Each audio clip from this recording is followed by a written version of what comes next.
We're in the middle of Jacob's dream of the ladder. In the book of the art school Rashi, it's on 312. This is chapter 28, verse 13, in the book of Genesis. And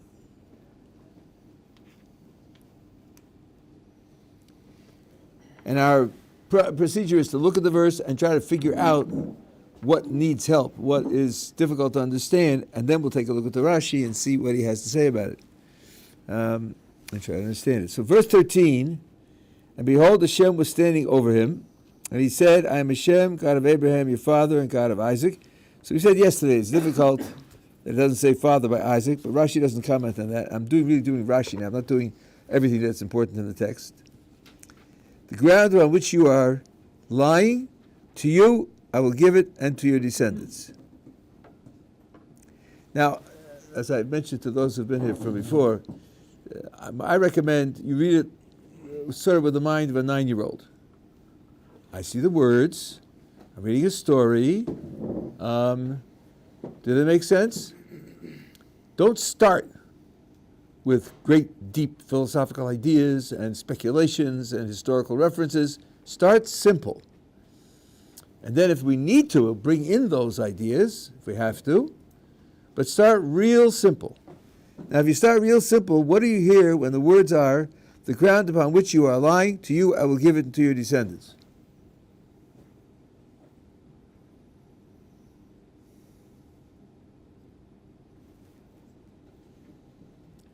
How big do you think that ground is? 2 by 6? 2 feet by 6 feet? 12 square feet? Thanks a lot, Abraham. Thanks a lot, God. He says to 12 square feet. The ground upon which you are lying. How much are you lying? How much does your body take up? 2 feet by 6 feet? So there's got to be something wrong. We're not understanding it correctly. Now, look at what Rashi says. There's a commentary on 13.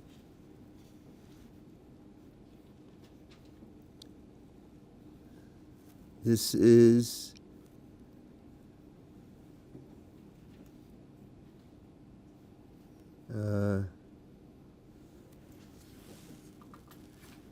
I'm sorry, it's on page 313, yeah. Third line down, Shochav Aleha, which you're lying. The Holy One, blessed be He, folded up the entire land of Israel beneath him.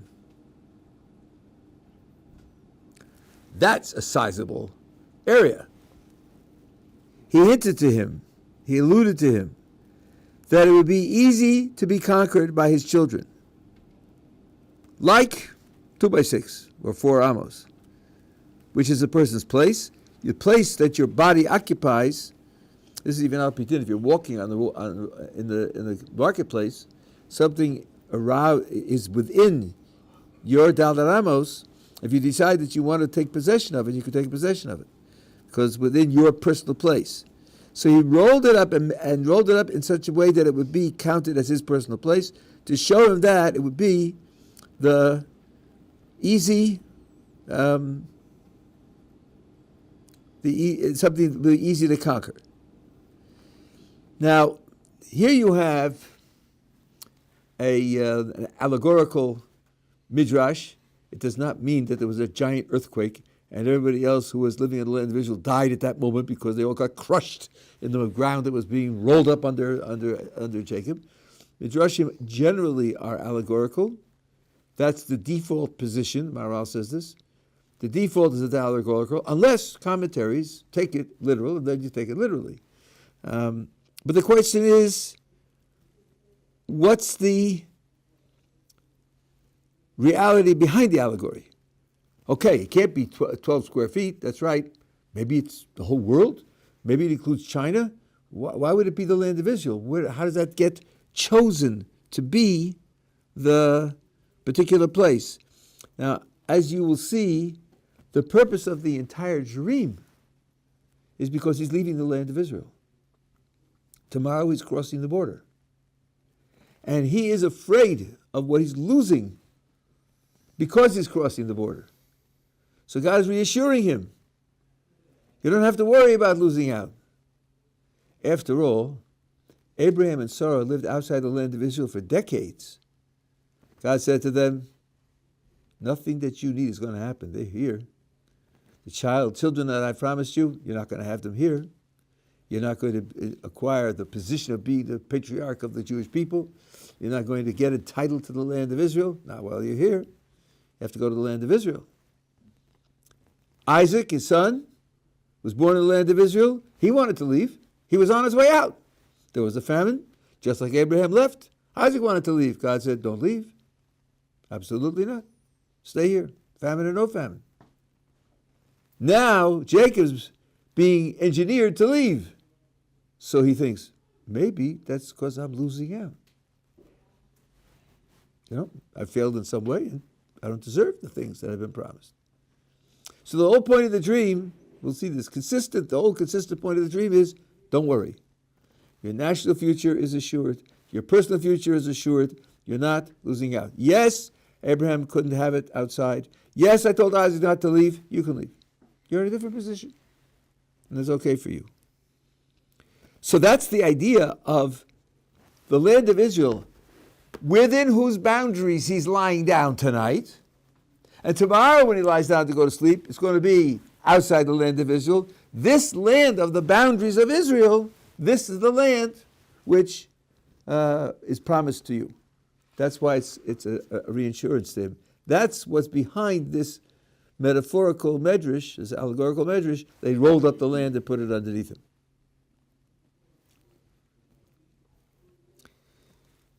Okay, now let's go back to the text. Your offspring shall be as, now I can't help but comment here. As the English translator writes, the dust of the earth. This is very common in English translations.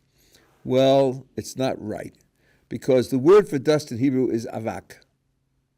And the word that's written in the Hebrew here is not avak. The word that's written here is afar. I'm sorry? Is that stars?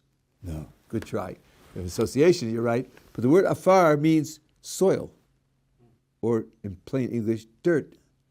Now, pity the poor translator. Does he want to write that your children are going to be like dirt? What does that mean? Why would you call them dirt? Okay, so you say something more poetical like dust, but it's wrong. It isn't dust. And when you think about it, the difference is gigantic. What good is dust? I don't know if you know any geography. Of course, if you're Americans, then for sure you don't. In the southwestern region of the United States of America, there's a desert. What's its popular name? The Dust Bowl. The Dust Bowl. The dust blows in the wind. Almost nothing grows there. No one can live there, right? That's dust. Useless. Dirt? Everything on the planet lives from dirt. Everything. All plant matter lives from the dirt. Even aerophytes take dust from the air and absorb it. They don't live without the products of the dirt. And all the animals live on the basis of the vegetation, or on other animals that lived on the vegetation. So calling them dirt is a tremendous compliment. Some of the commentators say, when you ride over the dirt with a tank, do you destroy its productivity? Do you ruin it in any way? Does it become deficient in any way? Not at all. The tank rolls over, plant a seed, and it will grow. Fine, no problem. So, dirt is the source of nourishment, and it's indestructible no matter how much you tread on it. Dust is not the right metaphor at all. And here the word is really dirt, not dust. So, your offspring shall be as the dust of the earth. Now, here again, your English translator writes, you shall burst forth westward and eastward and northward and southward. Well, take a look at Rashi. What page are we on? 313.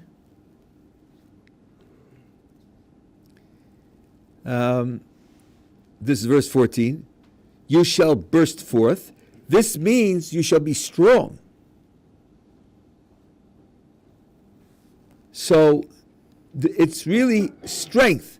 Strength, the verb means strength. Now, if you say in the four directions, that doesn't mean you're going to spread out. So burst forward is not a bad translation, but Rashi wants you to understand that the literal meaning of the word is to be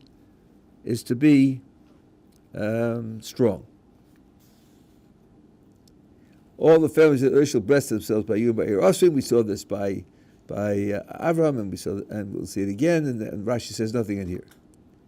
Now, here's a question. See if you can figure out what's the question here. This is a little subtle. Behold, I'm with you. I will guard you wherever you go. I will return you to this soil. I shall not forsake you until I will have done what I've spoken for you. Start with the first clause. I am with you. What's the problem? We don't know who the I is. I can't hear you. We don't know who the I is as we speak. God is speaking God here. is speaking. Okay. Yeah, we know. I mean, it's a long. In fact, the quotation marks end at the bottom of the page here in the text. We know it's in the middle of a speech by God.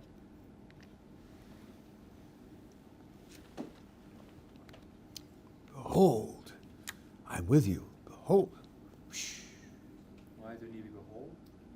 Well, okay, we'll talk about the behold. But it's even worse than that. Isn't God everywhere, all the time? Isn't He with everyone all the time? What happened? He goes on vacation, or he has limited extent. You know, if he's paying attention in Washington D.C., then he can't pay attention in San Francisco. Yeah, What but could you were saying Jacob was scared. Okay, So but I'm looking for the question. Part of this exercise to teach you how to ask questions. You didn't say the question, right? Okay, so don't jump to the answer. Meditate on the question. It's saying something here about his relationship to Jacob. He's got to be saying something which isn't obviously true for everyone all the time, because then it would be redundant. It's got to be something special about Jacob that doesn't apply to other people. Yet it has to explain the words "I'm with you," because that's the words that are written. Okay. Now take a look at Rashi. 15 on page 313, the middle. I'm with you. God said this because Jacob was afraid of Esau and Lavan. Esau and Lavan. He anticipated that there would be conflicts, and he was afraid. And God is saying, I'm with you to protect you in the particular conflicts that you're afraid of facing. That's why he's telling him something which wouldn't apply to anybody else. God doesn't always protect people, and he certainly doesn't always protect people from Esau and Lavan.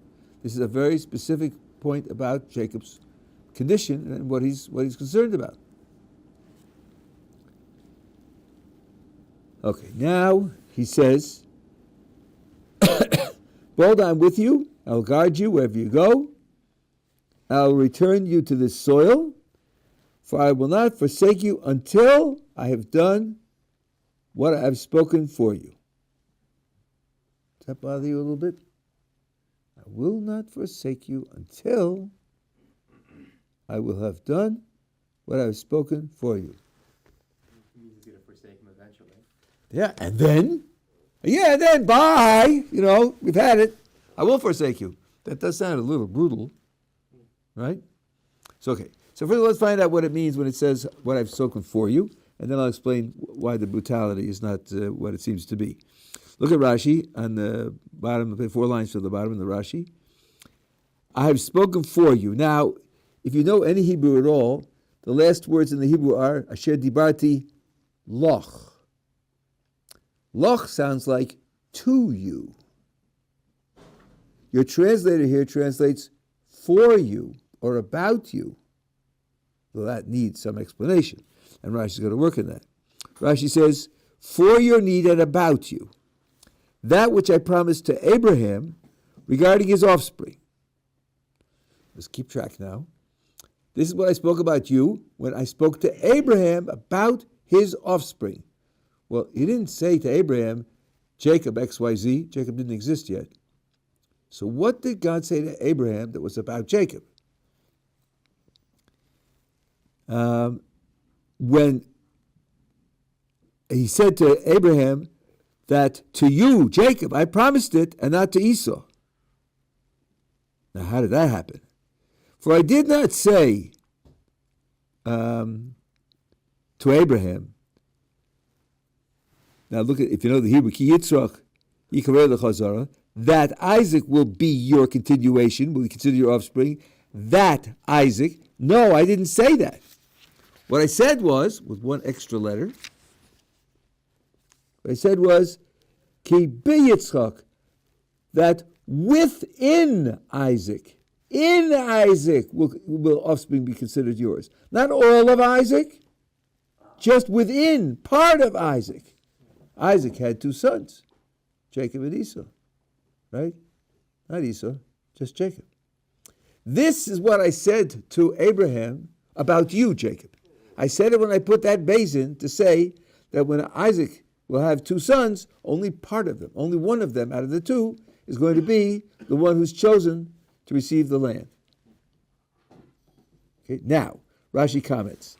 Every time you have a lamed with the verb dibur, to speak, that lamed doesn't mean to, but it means about.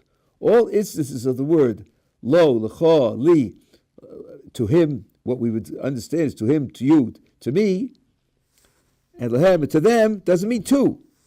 When they're next to the forms of the verb daber, it means al, concerning, regarding.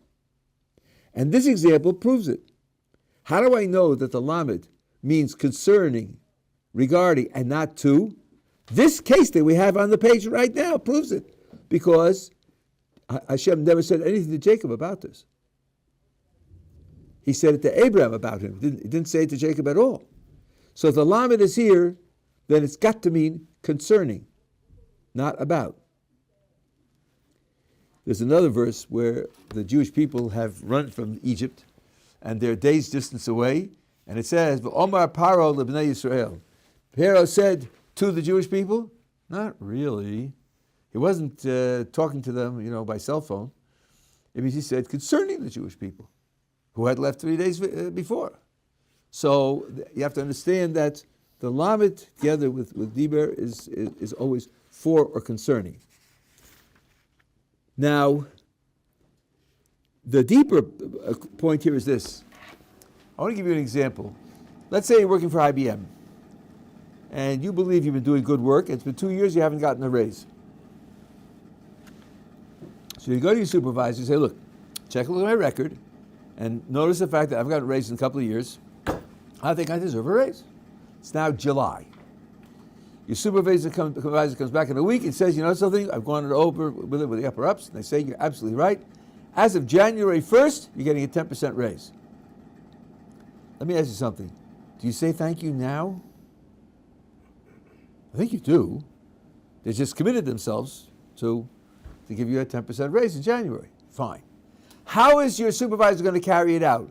Well, he puts on his Google Calendar that December 10th, he should put in a file that on January 1st, you should get a 10% raise, right? Where's your supervisor's mind between July and December 10th? Elsewhere. Google will remind him. He didn't have to be thinking about it.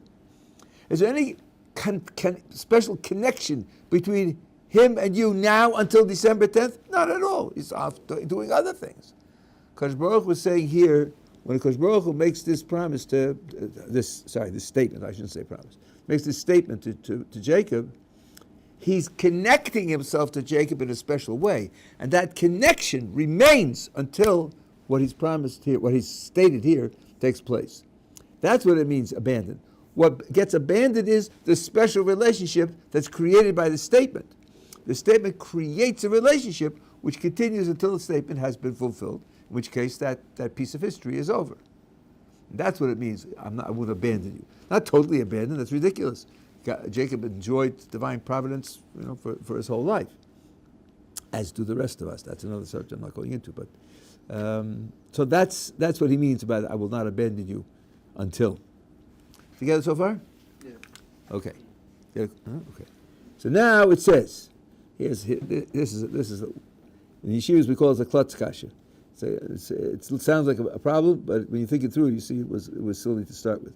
Jacob awoke from his sleep and said, surely Hashem is in this place, and I did not know. Jacob awoke from his place, woke from his sleep, and he said, Surely heaven is a place and I did not know. Anything about that speech bother you? Yeah, he was a prophet, so which means he knew about Okay, that's one thing you could ask. I mean, he is a prophet. He just had the prophecy of the dream of the ladder. yeah. So Gan Eden, it was should be in his thought. Okay, but now, all right. Now, somebody could come at it from another way. Maybe that'll answer your question. How else could you ask the question here? I mean, let's put it this way. We only know he's a prophet because of the dream, right? So, now he's a prophet. But before he lay down to go to sleep, he wasn't a prophet. Let me ask you a question. Don't you learn new things all the time? How often do you say, wow, Q, and I didn't know that? Surely it's kind of rare. I mean, of course. Well, you didn't think you knew everything, did you? So you learned something new. So what? Why does Jacob say, and I didn't know? When in normal life do you say I didn't know? Usually what are you doing? You expect to know something. Can you? When you expect to know something, then you're surprised you don't know. Right, when there's expectation that you should have known. And usually it's when you're being attacked, right? Why didn't you take the book? Nobody told me. How should I know that I'd have to take the book? I didn't know is usually a defense. I'm not guilty. I didn't know. What was I supposed to do? Jacob says, I didn't know. So then he's defending himself against something. There's some kind of hidden critique here of what he did. And he's now saying, but I'm not really guilty because I didn't know. Now look at Rashi.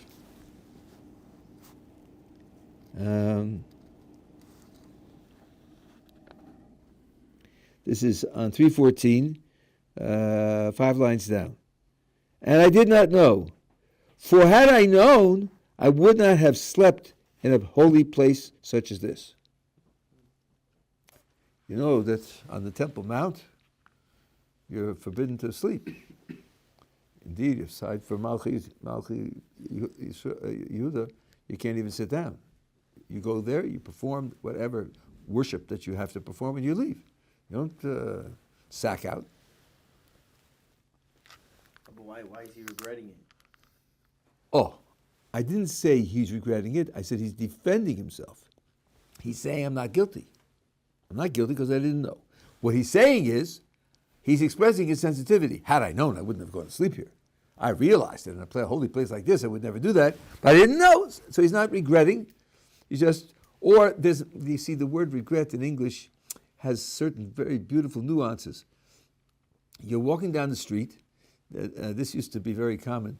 If you're a second or third story apartment and you have a porch and you want to wash it, so it's someplace with the water to exit. Well, it would exit on the wall adjacent to the street. There'd be a hole and a pipe, and the water would go out the pipe onto the street, where people are walking. Okay. Some people would call out, "Hey, water coming," and some people would just wash, and the water would come sloshing down. And if you were unfortunate, you had a wet day. Okay, so now you're walking with your friend. And as you're walking along, he gets sloshed water on his head. Don't you say, "Oh, Faye, I'm so sorry this happened to you." You're not regretting anything. You didn't do anything. You're not guilty. But you're just sorry that it happened. And we do say that. I'm sorry it happened to you. It's to show a kind of sympathy for the person, right? So here, what he's saying is, if I had known, I never would have slept here. Okay? Fine. Let's read a couple of more verses. 17, and he became frightened, and he said, how awesome is this place? This is none other than the abode of God, and this is the gate of heaven. 18, Jacob arose early in the morning. Jacob arose early in the morning. He arose. Nate's. Say again? Nate's. Yeah, Nate's. What was he doing until Nate's? Sleeping. Yeah, sleeping. Hey, wait a second.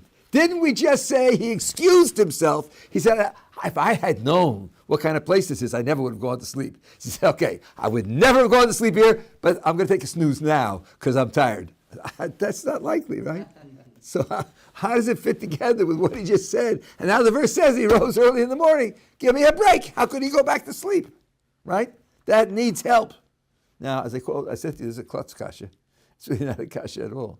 It's just have to pay careful attention. You want to try? Well, more, I just had another question too. Didn't we talk about before, where last week, where God made the sun set in order for him to sleep? So why would he feel regret sleeping if that seems to be the intended purpose? Well, actually, it says lalun. Lalun means to stay overnight. It doesn't necessarily mean to sleep. But answer my question. Okay. How could it be that he woke up and then he said, "Oi, this is because I've had the dream here, so I know this is a place of God. If I had known, I never would have gone to sleep here and then go back to sleep." How could he have done that?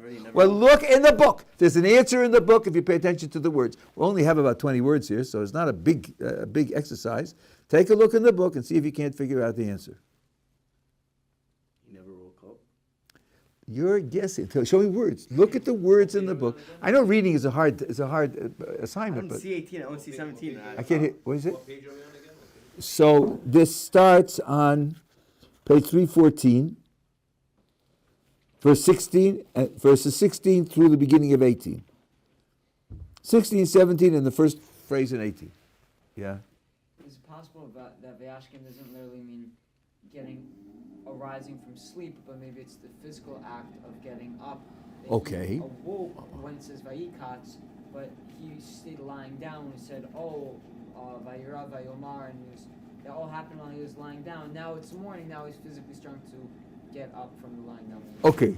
90%. Now, can you prove it from the text? Yeah, it says right here. You have it. Just. No. You. What happened to start this sequence in 16? What happened? He woke up. What word is it? Vayikatz Yaakov Mishnah. Yeah. What happens at the beginning of 18? Vayashkim. They're two different words. They're two different words. When he awoke, it's vayikatz, which means to awaken.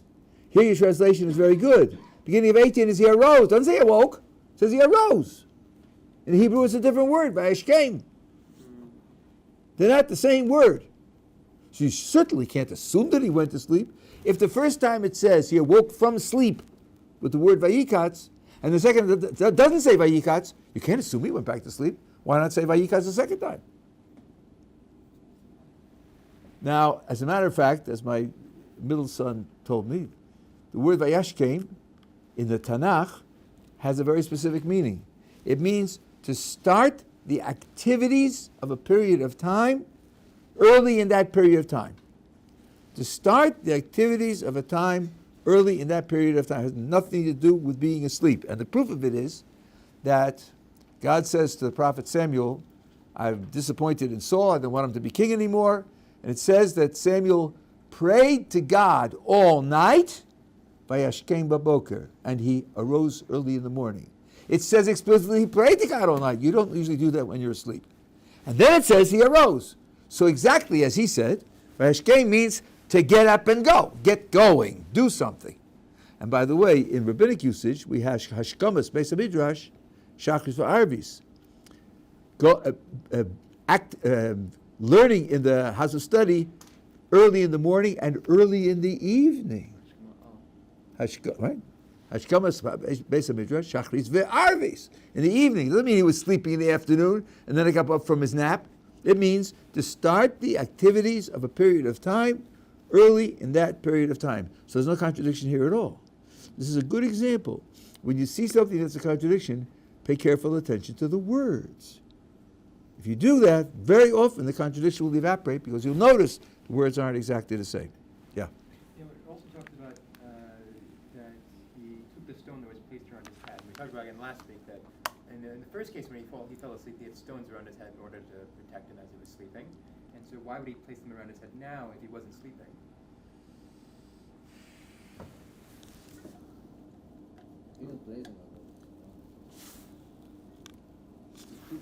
Let's see. This is stone that he had placed around his head.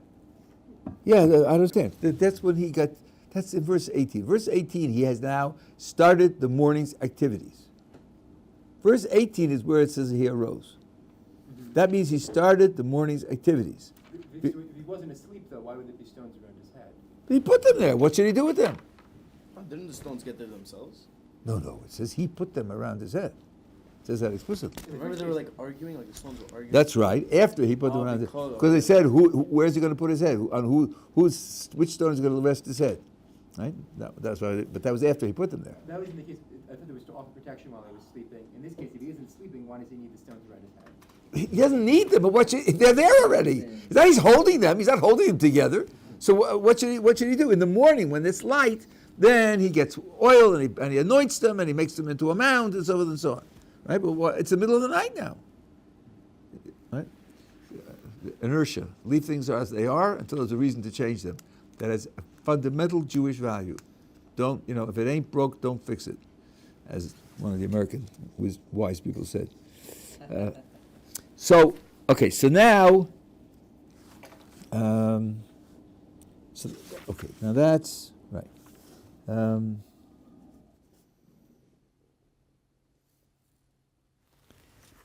Let me just see here if I want. Yeah, right.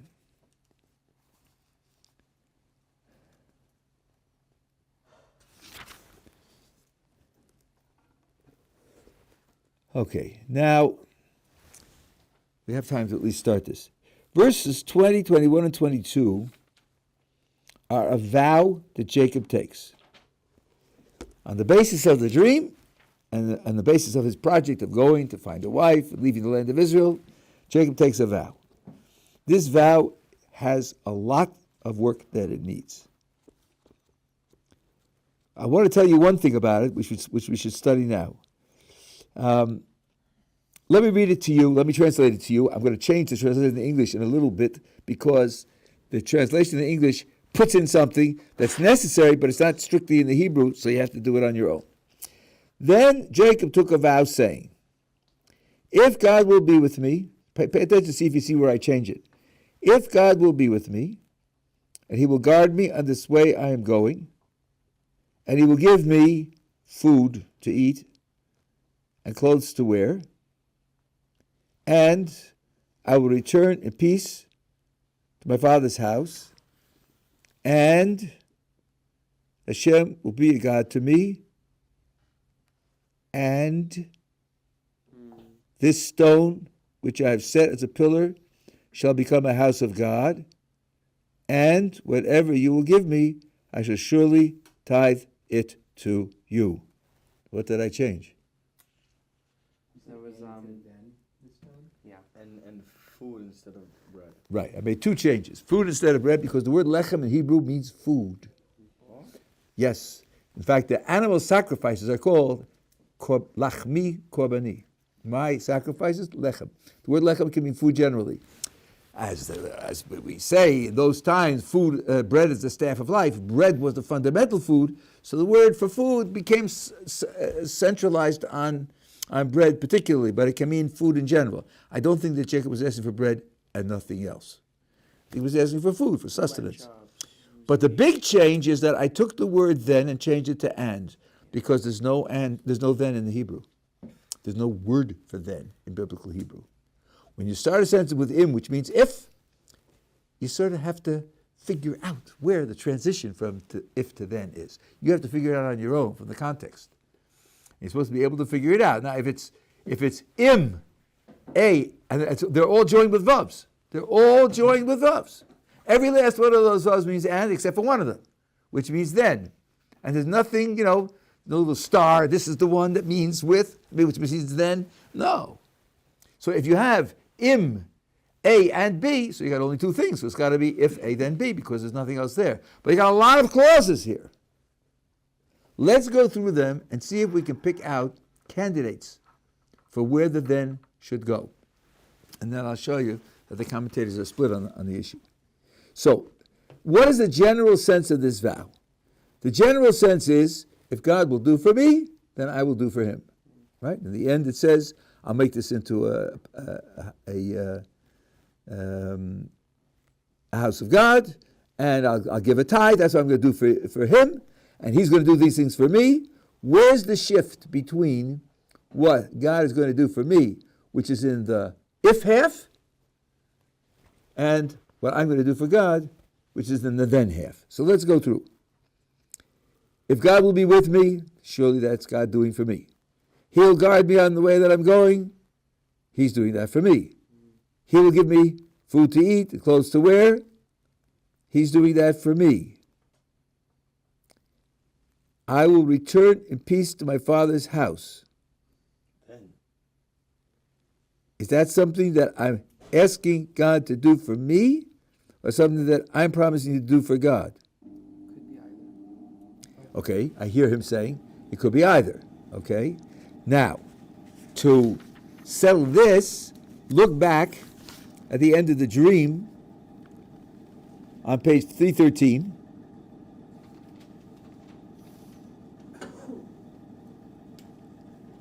Where verse 15, where God is promising him, is stating to him what he's going to do for him. He says, behold, I'm with you, and I will guard you wherever you go, and I will return you to this soil. So here, pretty clearly, God is promising him, come back to the soil, which is where his father lives.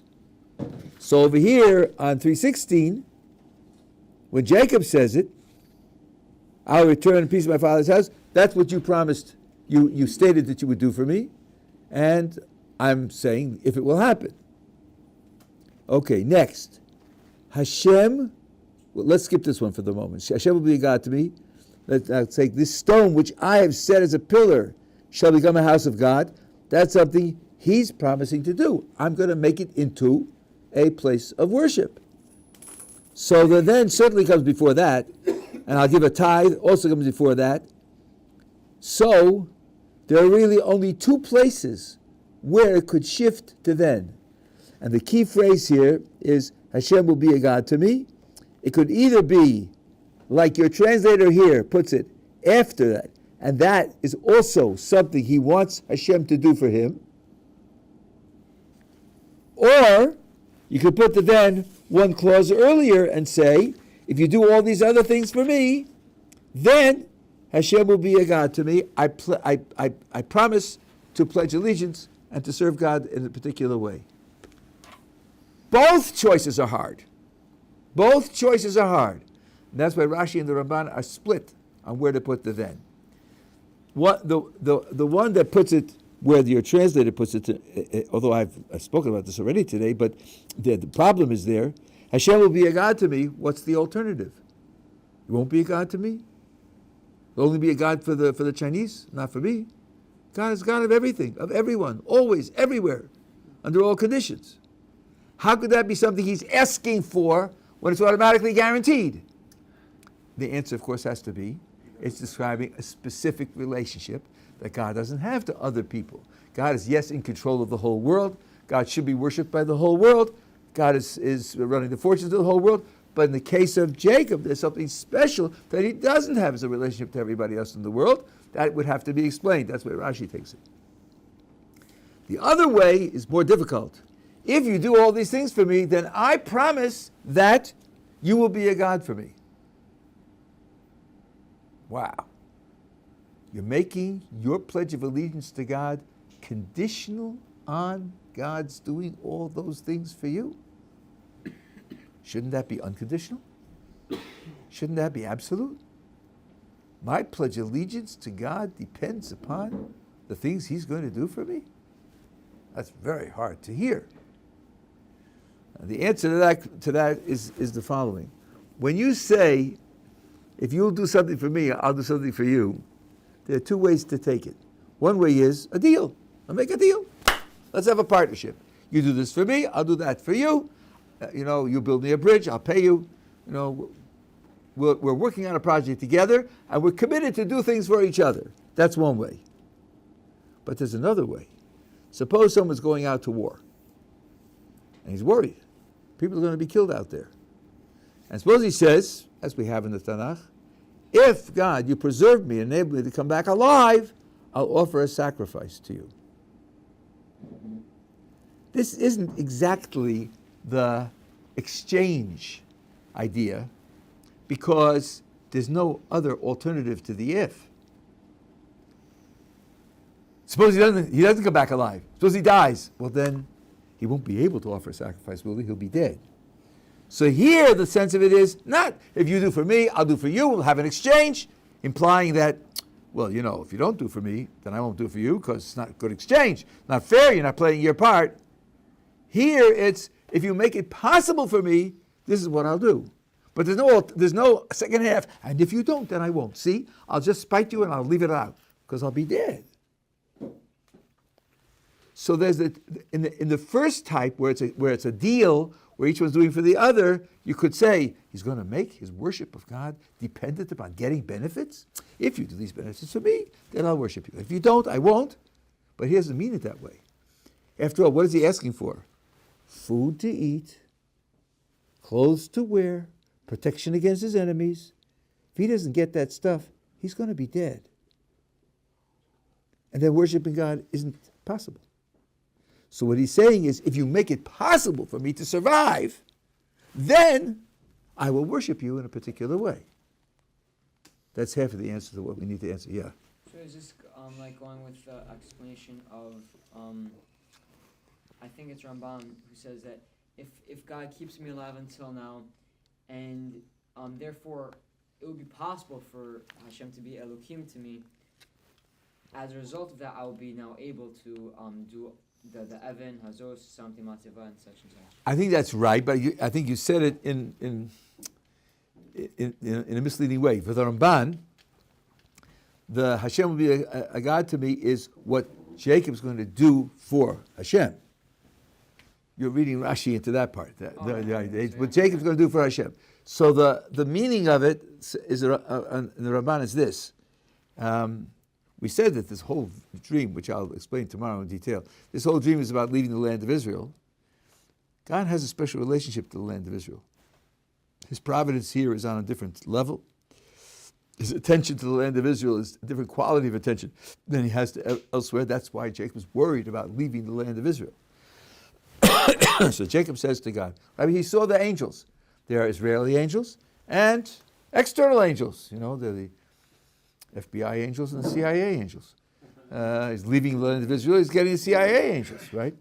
That's a different quality of relationship. It says the Ramban, without my flippant applications, Ramban says, the quality of relationship that you have with God in New York or Johannesburg or London or Sydney is not the same as the quality of relationship that you have with God in the land of Israel.